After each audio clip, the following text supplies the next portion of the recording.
Slowly. Okay, I'd like to welcome everybody to tonight's Shiur. We are going to begin from the beginning of Perek Yud, the 10th Perek of Tanya, but I just want to clarify something that we learned last week, which I didn't get a chance to amplify and to explain. The Alter Rebbe at the end of Perek Tes brings the famous Zohar HaKodesh, where the Zohar HaKodesh says that the Nefesh HaBamis is compared to a Zaina, an immoral woman who has been hired by the king to try and seduce the prince, the king's only son. The king wants the harlot, on the one hand, to do everything that she can to seduce the king, to seduce the prince. But on the other hand, at the same time, yes, yeah.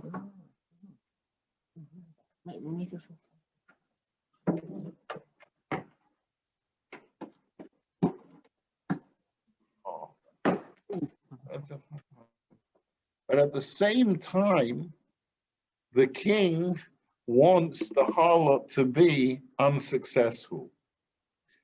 And when she does her best to seduce the prince, and she is not successful, and the prince, in spite of all her efforts to make herself as attractive as she possibly can, the prince does not give in to her entreaties.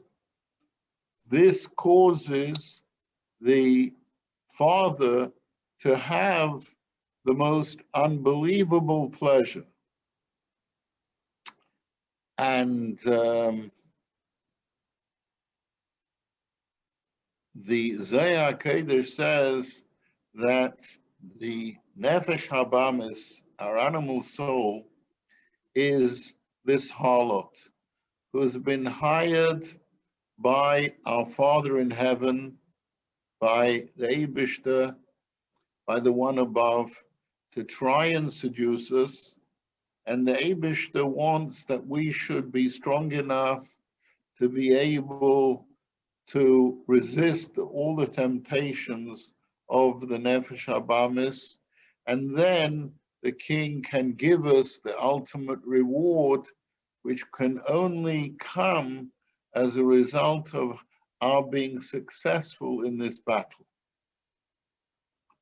In this Perek Yud, we are going to address a number of questions which the Alter Rebbe brought up in Perek Aleph, in the first Perek, where the Alter Rebbe asked what is the difference between the tzaddik gomer, the perfect tzaddik, the complete tzaddik, and the tzaddik she'eino gomer. And the Alter Rebbe brought the pasuk from Eov, where it would seem that the destiny of a person is predetermined before they're born, because Eov said, "Barosa tzaddikim, barosa rashoim," and also to understand the oath which the neshama is given before the neshama comes down to this world. So we're going to start now from the beginning of Perek Yud. So at the beginning of Perek Yud, the Alter Rebbe says as follows: V'hinei, Kasha'odom magbir nafshoy halokis. When a person strengthens the influence of his divine soul, v'nilcham kol kach im habamis ad shemegaresh u'mavar hara shabei mechol hasmoli, and wages war against the animal soul, which is found in the left chamber of his heart, and he gets rid of the nefesh habamis, he gets rid of any evil impulse, as it says, uviarto haro mikirbecho, you shall eliminate the evil from your midst. This pasuk actually, at the literal level, is the commandment to eliminate a false prophet from the Jewish community. But the Alter Rebbe uses the word mikirbecho, from your midst, hyperliterally, and interprets this pasuk as getting rid of the evil within you. In other words, to get complete self-mastery. Ve'ein hara nepach l'toiv mamash. Yet, if the individual has achieved an impressive degree of self-mastery, ve'ein hara nepach l'toiv mamash nekro tzadik she'enoi gomer, v'tzadik v'raloi. If the evil has not been completely transformed to good, then he is classified as an incomplete tzaddik, or literally a tzaddik who has it bad, as we quoted from the Gemara in Brachos, which the Alter Rebbe brought at the beginning of the Tanya. V'hainu sheyesh be'adayin ma'at mizera v'cholol hasmoni. That is to say that there still remains in the heart's left chamber of the incomplete tzaddik a minuscule amount of evil. Elo shekofav ubotol latev machas miyute. But it's such a small amount that it is suppressed totally and voided by the good, which is the vast majority. There seems to be no evidence of this small amount of residual evil in the tzaddik she'eino gomer, because consciously this incomplete tzaddik only loves Hashem and spiritual pursuits. The physical world and its temptations have lost their allure for him. His evil has been voided. And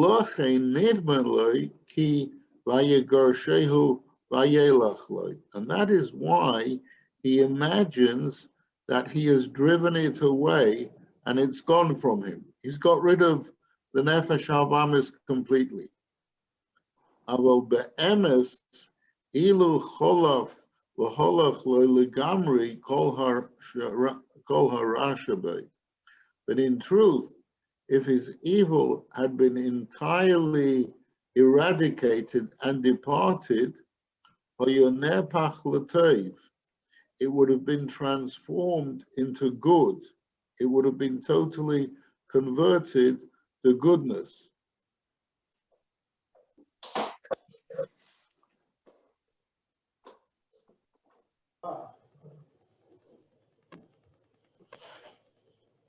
אבל באמס אילו חולף והולך לגמרי כל הרע שבי, היה נהפך לטוב ממש. The incomplete tzaddik the conscious desire for physical pleasures has departed, and he appears to have totally transformed his animal soul for the good. But this departure of these desires is deceptive. In reality, his animal soul has not been transformed for the good, because if that were the case, we would find a greater passion towards positive things and a more powerful rejection of the negative. There's still a residual indifference to evil. Let's now try and explore this idea. Gehine tzadik gomor shenepach hora shaloi l'toiv.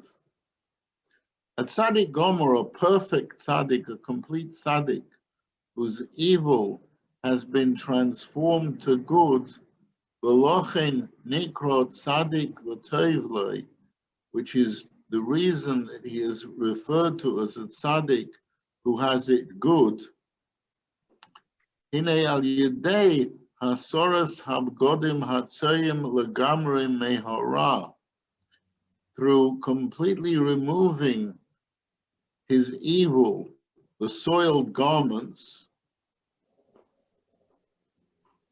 hainu limos ma'id batanuge olam hazeh. That is to say, he is deeply repulsed by the pleasures of this world. Lisaneg bohem batanugas b'nei odom lomaylois tavas haguf bilvad uloy lavodas Hashem. The notion of enjoying physical pleasure purely to gratify the body and not in the worship of Hashem. Mibnei hayosem nimshachim v'nishmoim mehaklipa v'sitra achra. In other words, the tzaddik gomer, for him, any physical pleasure for it per se, for its own sake, is something which is for him totally repulsive.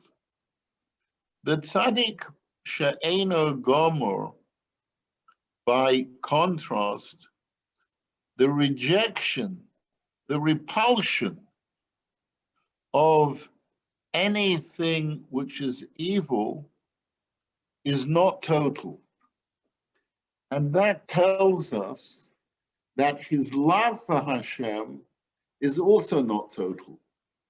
Because kol zman, all the time, that the repulsion of evil is not complete, that means that the love of Hashem is also not complete.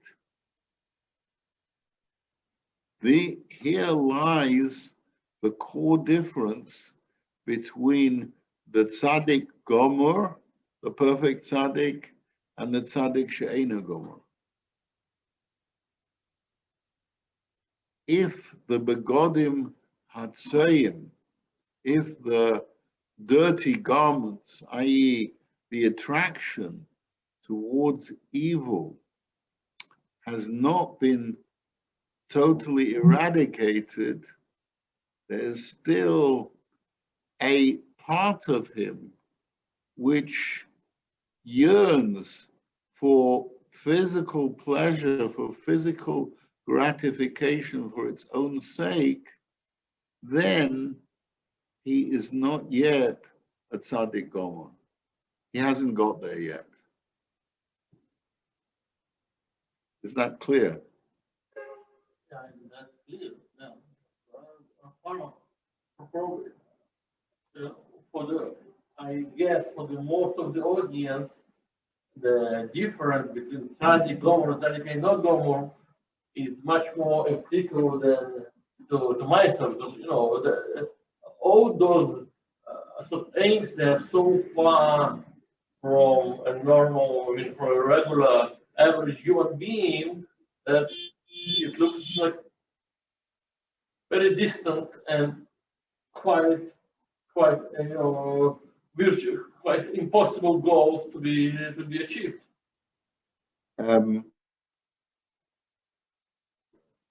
The Alter Rebbe later says in Tanya that if a person has done everything that they can possibly do to achieve the level of a tzaddik, then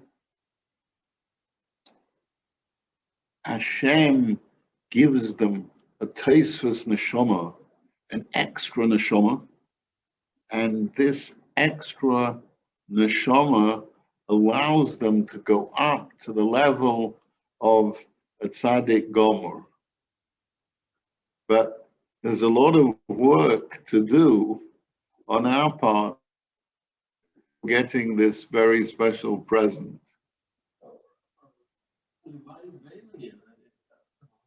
Alter Rebbe says, the Rebbeim say halavai beinoni halavai, we should reach the level of a beinoni. That would also be very good. But at least we have to understand the different levels which exist in order to be able to have the aspiration to climb to the top of the ladder. Yeah? Okay.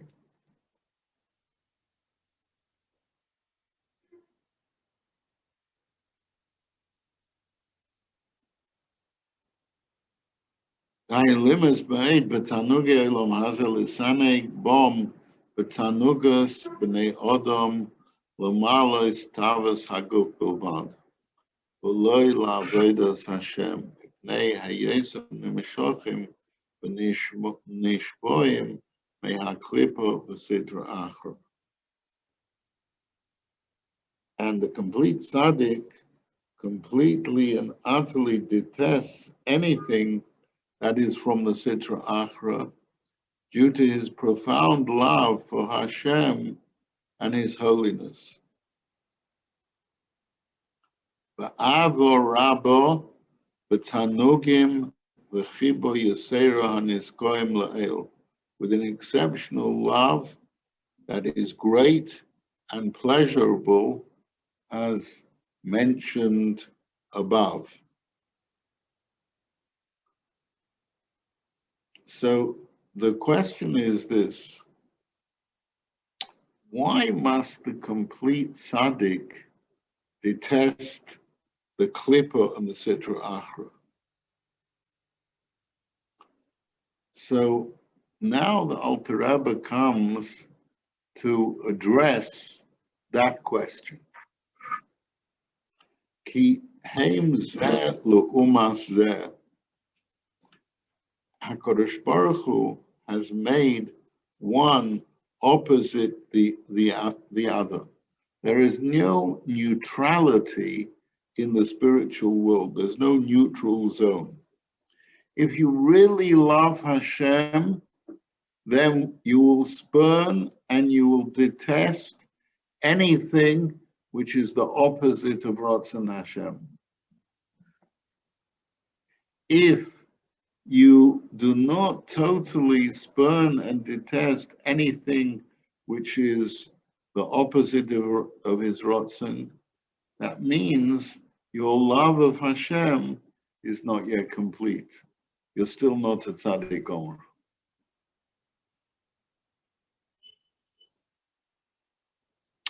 K'dichsiv, as it says in the Pasuk in Tilim, Tachlis Sino Senesim, I have hated him. I utterly detest them. Le'oivim, hoyuli, they have become my enemies. Chokreini, search me, probe me. Hashem v'da levovi, and know my heart. David HaMelech asked Hashem, do I really hate and detest the enemies of Hashem? Because the love of Hashem is inversely related to the degree of hatred and sinner which I have for any person or any force which is opposed to Hashem.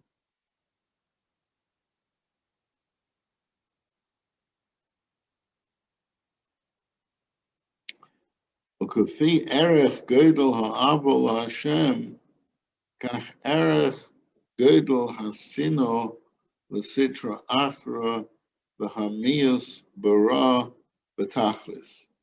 Directly proportional to the level and magnitude of our love for Hashem will be the intensity of our detest for the Sitra Achra and one's sense of complete repulsion for the evil. The Alter Rebbe here uses two terms, sino and mius, detest and repulsion, because we are referring here to two different experiences of rejecting evil. Detesting is the rejection of the abstract forces of the Klippa and the Sitra Achra, which conceal Hashem. Repulsion, mius, right, refers to the rejection of the tangible allure of physical pleasure.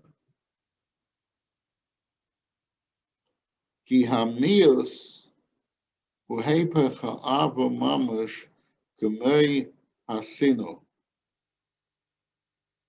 Since repulsion is literally the opposite of love of Hashem, as is detesting.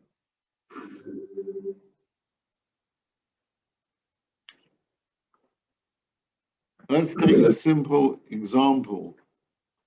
If you detest the idea of smoking because you know that it's damaging to your health, you will automatically be repulsed by somebody actually smoking because you know that this is like a person taking medicine which is killing them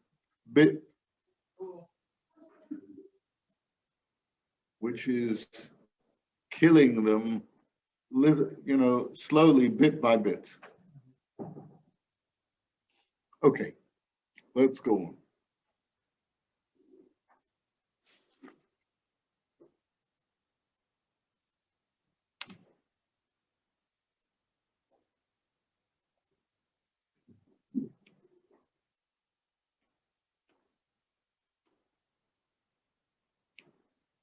But tzaddik she'eino gomer, the tzaddik who is incomplete, who she'eino seinei hasitra achra betachlis hasinu, is the person who does not hate the sitra achra with the greatest possible sin or the greatest possible hatred.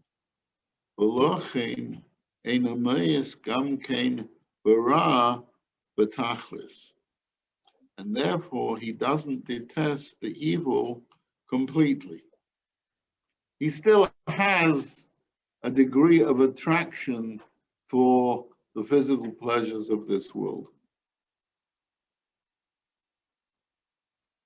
V'chol she'ein hasinu v'hamius betachlis, al kein nisha eze shemetz ava v'tainug l'shom v'lo chusru habegodim lehatzeim legamrei mikol v'chol, v'lochein lo nepach l'teiv mamash, me'acha sheyesh lo ezo achiza adayin begodim hatzayim.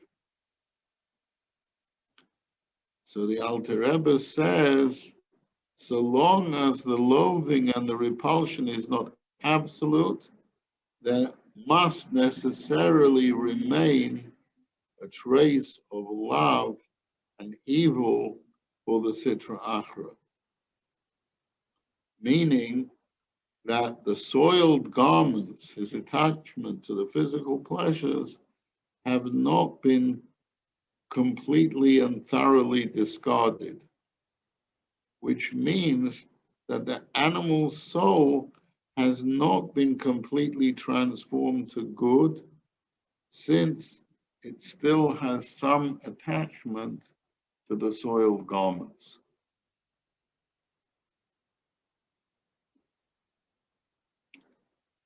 So the question is, if the begodim hatzayim, if the soiled garments have not been completely removed, why does the tzaddik she'eino gomer not have this desire to indulge in the pleasures of this world?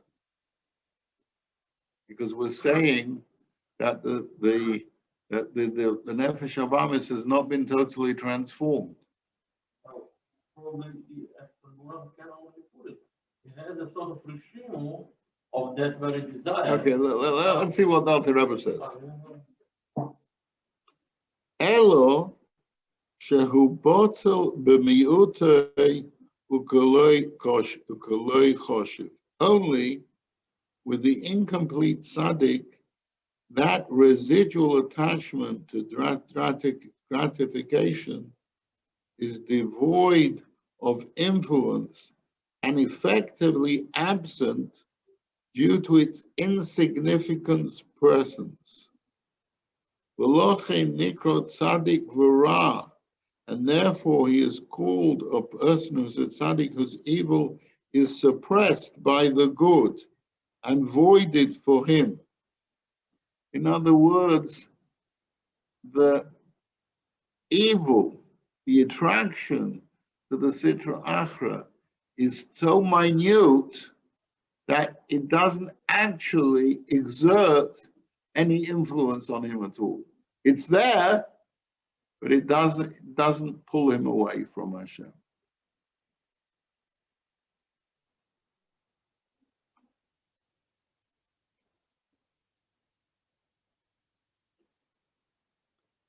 V'al kein gam ahavosoi laHashem eino betachlis. But it's also for this reason the presence of the residual evil, that his love for Hashem lacks its full intensity. V'lochein nikro tzaddik she'eino gomer. That's why he is called a tzaddik who's incomplete, an incomplete tzaddik.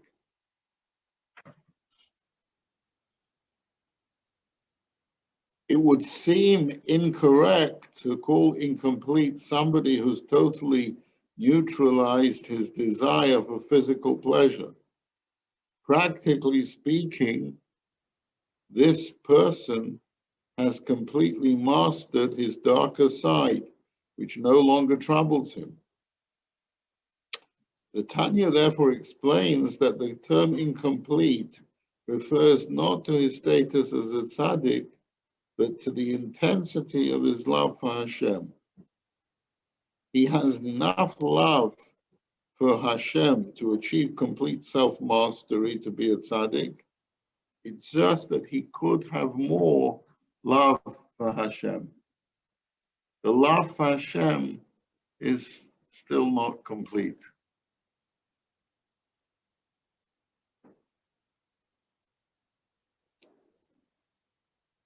V'lochein nikro tzaddik she'eino gomer.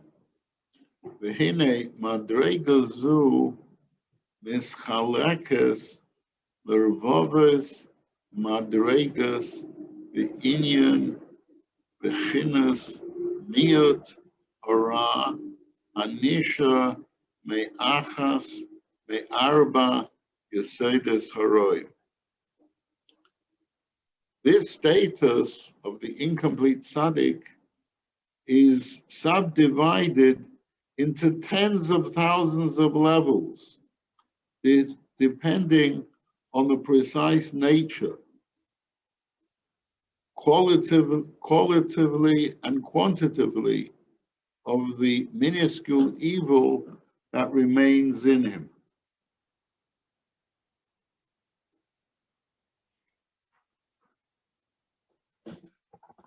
From any one of the four elements which give rise to the Sitra Achra in the Nefesh Habamis, B'shishim al derech moshel or be'elef or revava or chayetza al derech moshel.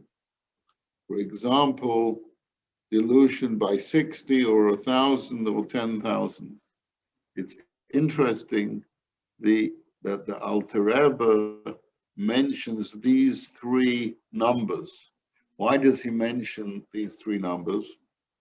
Because if milk and meat were mixed together, as long as there is less than a 60th, Chazal say that one doesn't impart a taste to the other, and it becomes bottled, it becomes nullified. There are certain Isurim which are bottled be'elef, 1,000, more serious Isurim. And there are certain Isurim, there are certain very, very severe Isurim, which are only bottled in 10,000. So it's interesting that the Alter Rebbe mentions these three numbers, because these three numbers are three numbers in which an Issa can become bottled in a mixture.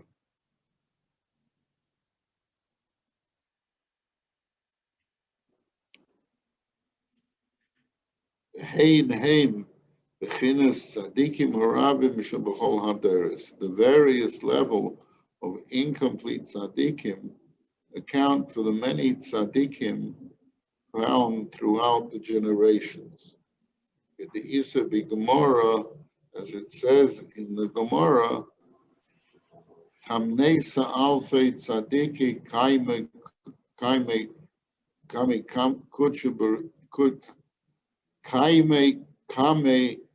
HaKadosh Baruch Hu.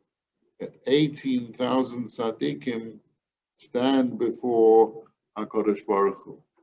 So we see that there are many, many, many different kinds of tzaddikim, and that the people that we normally think of as tzaddikim could be one of the tzaddikim she'eino gomor, could be one of the tzaddikim, the incomplete tzaddikim.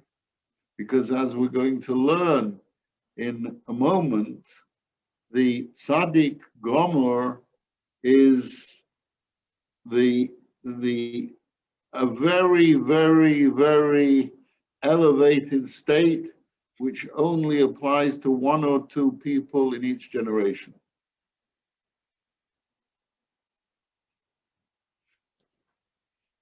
Al Mailas Tzaddik Gomer She'omer Rav Shimon Bar Yochai Ro'isi B'nei Aliyah V'hei Mu'atim.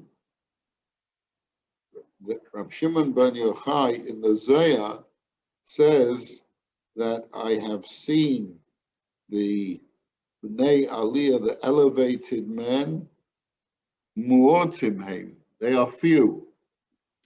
This is a very, very elevated level. Hey Mu'atim, Shalochein Nikroim B'nei Aliyah. and therefore they are called B'nai Aliyah, elevated men. Shemahapchim Hora, they totally transform the evil. Umailim Eisei, and they uplift the evil. L'kedusha, to holiness. Kedisa b'Zaya b'Hakdoma. The Zaya brings an amazing story in the introduction to the Zaya. Sherotza Rabbi Chia Lalas Leheichel Rab Shimon ben Yochai, when Reb Chia wanted to ascend to the chamber in heaven of Rab Shimon bar Yochai, Shoma Kala, he heard a heavenly voice, Nofik, go out v'Oma, Man min chayin, v'chashecha mahapchen v'nheira, v'tamin meriran lemiska, ad lo-yeson hacha, cholu. He heard a voice, and the voice said, who among you has transformed darkness into light and bitter flavors into sweet ones before arriving here? In other words, the heavenly voice was telling him that you are not ready for this elevated spiritual state. This is only for tzaddikim who have totally transformed the darkness into light and the bitterness into sweetness. And the Alter Rebbe says in a different place that there are only one or two of these tzaddikim in every generation. It's an extremely elevated level, which is only reached by Yechidei Scholar, by very, very, very, very special people.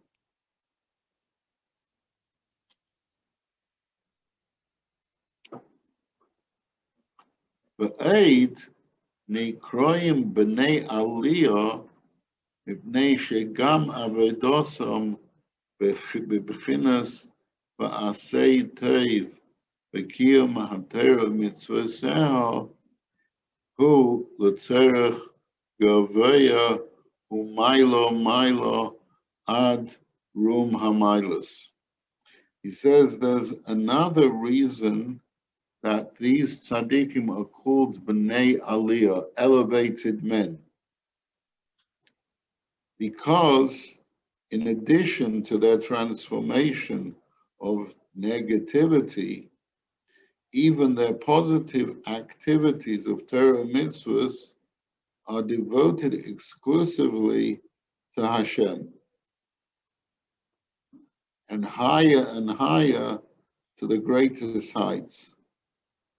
And their worship is not carried out merely to attach themselves to Hashem, to satisfy a personal thirsting of their souls, which naturally thirsts for Hashem, K'meshe Kosov, Hoi Kol Tomei L'chul L'mayim, Ho, all who thirsty should go to the water, K'meshe Nisbayim L'mokam Acher, as explained in elsewhere.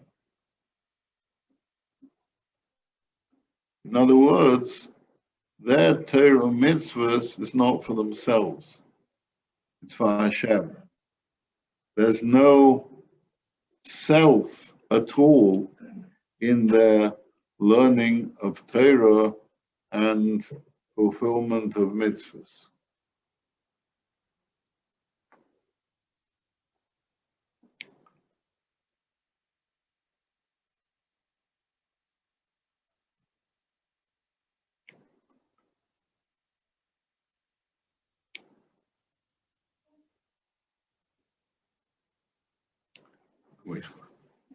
Elo, kede pirshu betikunim, eze chosid, hamischasid im keinei, im kan delay, liyachudo kudshu brichu, ushchinte betachtenim.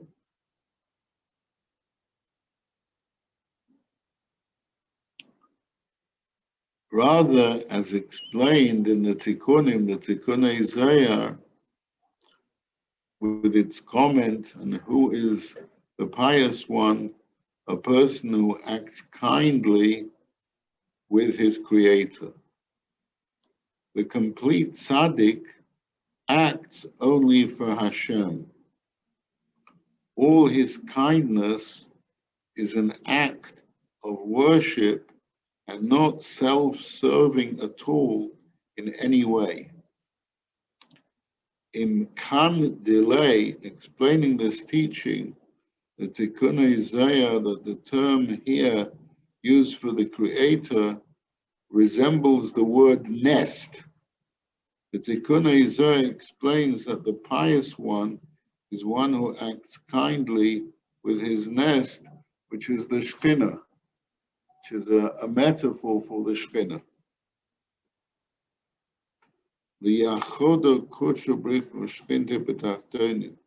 To unite the Shekhinah down in this world with the Blessed Holy One, which is something which the Alter Rebbe explains later in the Tanya, that when we do a mitzvah, when we learn Torah, our kavanah should be to unite Kudsha Brichu, the aspect of Hashem, which is detached from the world, with the Shekhinah.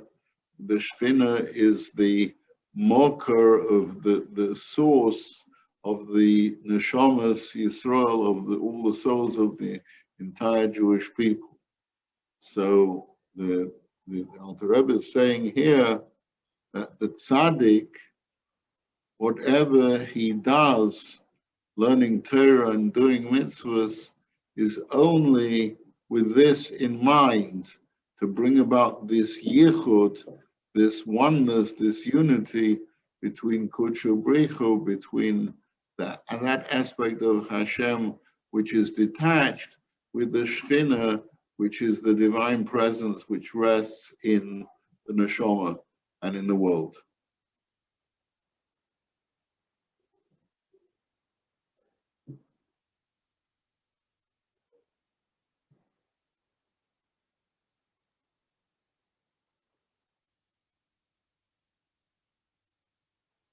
In heaven, the glory of Hashem is revealed and shines brightly.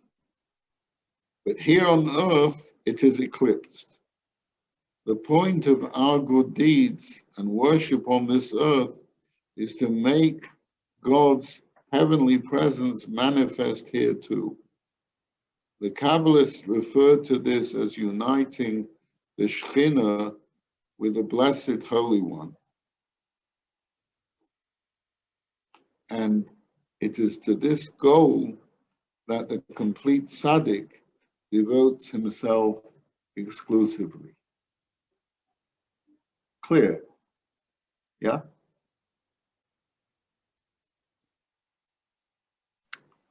Rabbi Farro.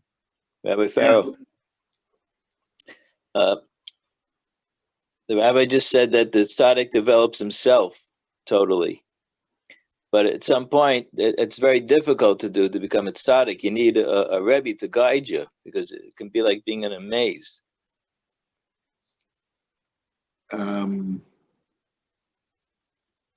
So the Alter Rebbe wrote in the introduction to the Tanya that the Tanya can be our Rebbe to guide us through the darkness of this world. Now, Tanya is hard to understand by itself, and that's why one needs people to clarify the Tanya and make it clear. But the Alter Rebbe states very clearly that this was the purpose of his writing of the Tanya, to be the guide for us, for all generations, how to serve Hashem b'leiv u'nefesh, with our complete soul and our complete heart. With the goal of being a tzaddik, a gomer? Sorry? With the goal of being a tzaddik gomer. Mayor, let's first reach the level of a Beinani. Okay.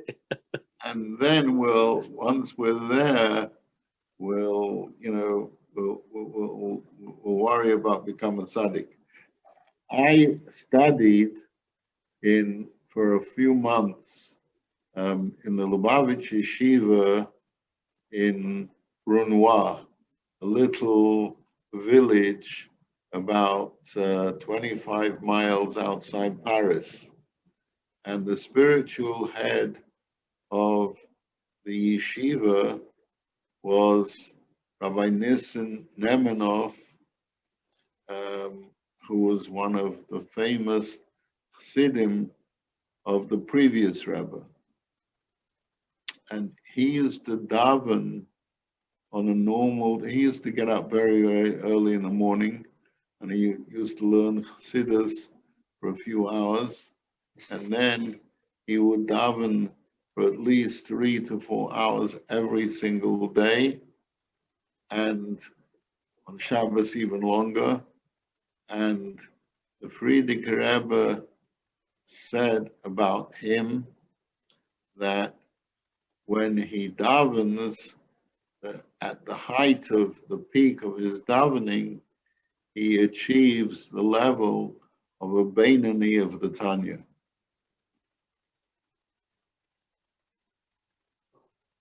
Okay. And this is a Jew, who didn't know anything of the pleasures of this world. His whole life was just Torah and Avodas Hashem.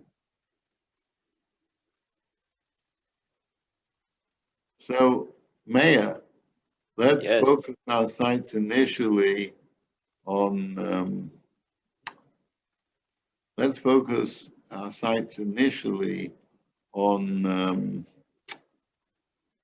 becoming a Beinani. And then, once we're there, we'll worry about the next step. Beseder. Toda. Okay. Okay. So let's go back to the Tanya.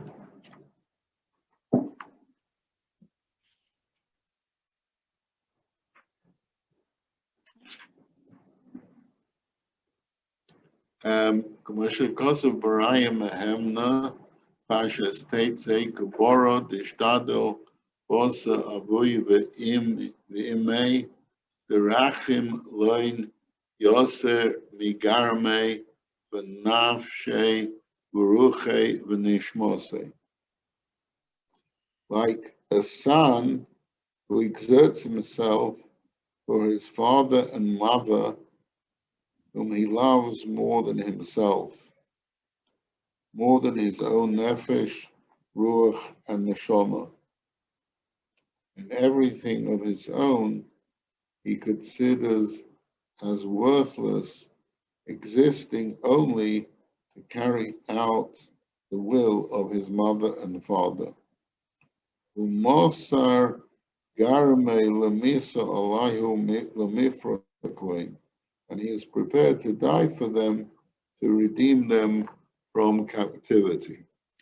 This is the Mesiras Nefesh of the Tzaddik Gomer for Hashem.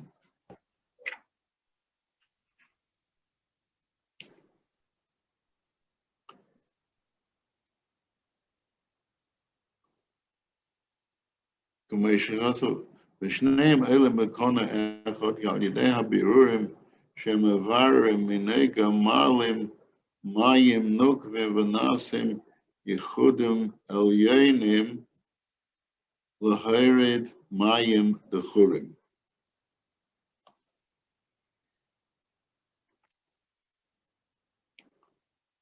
And both dynamics of the elevated man work in synergy.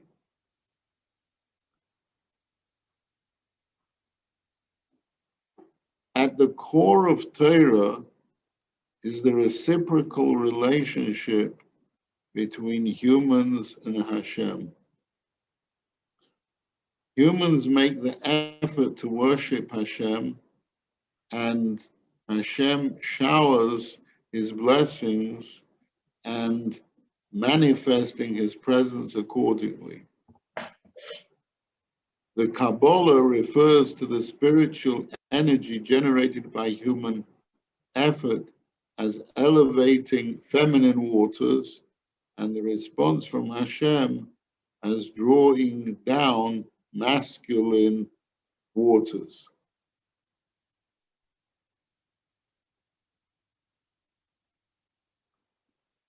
So here we have the concept of Mayim Dechurim and Mayim Nukvim and Mayim Dechurim. Shemavarim Nega Mayim Dechurim v'Naisim Yechudim Elyonim Laherit Mayim Dechurim Sheheim Heim v'Meimei HaChasodim Shebechol Mitzvah u'Mitzvah Miramach Mitzvahs Aseh Shekulon Heim Mechim HaChasodim u'Mayim Dechurim Aina Hamshachas Kedushas Elokus Yisbarach Milmaila Lamatas Lislabesh Atachtenin Kamesh Kasavti B'Mokam Acher.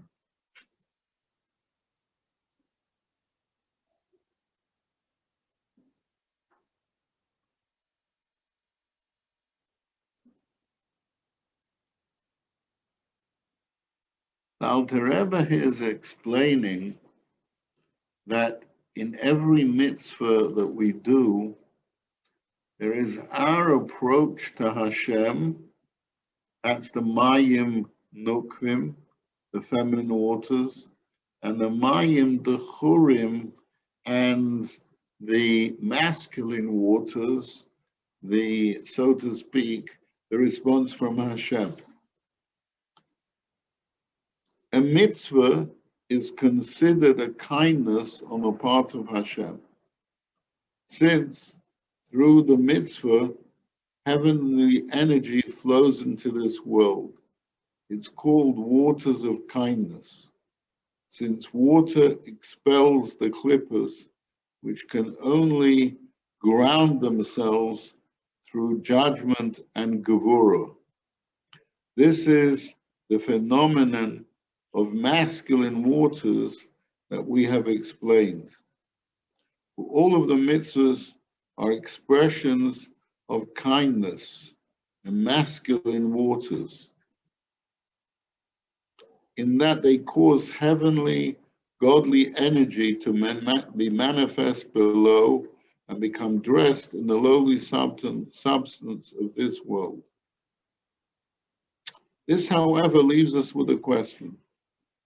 If mitzvah observance causes masculine waters to be manifest on earth, why should this be unique to the complete tzaddik? Surely it should apply to every single person who learns Torah or does a mitzvah. While it is true that every mitzvah produces this result, it is the complete tzaddik to whom it really matters.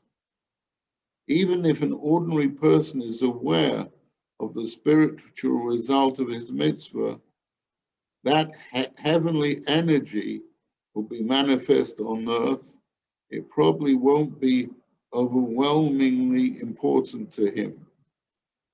Only the complete tzaddik observes a mitzvah for no other reason than to manifest Hashem in the world. Does this dynamic between the masculine and the feminine waters truly work in synergy? In other words, by the tzaddik gomor, this is the whole motivation of his doing the mitzvah. To reveal Hashem's presence here in this world. Whereas for us, halavai, we should have the right kavanah, we should have the right intention.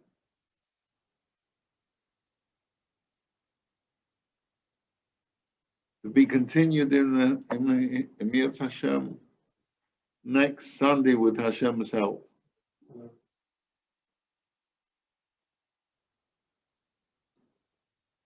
Shkeach Morez Chaim.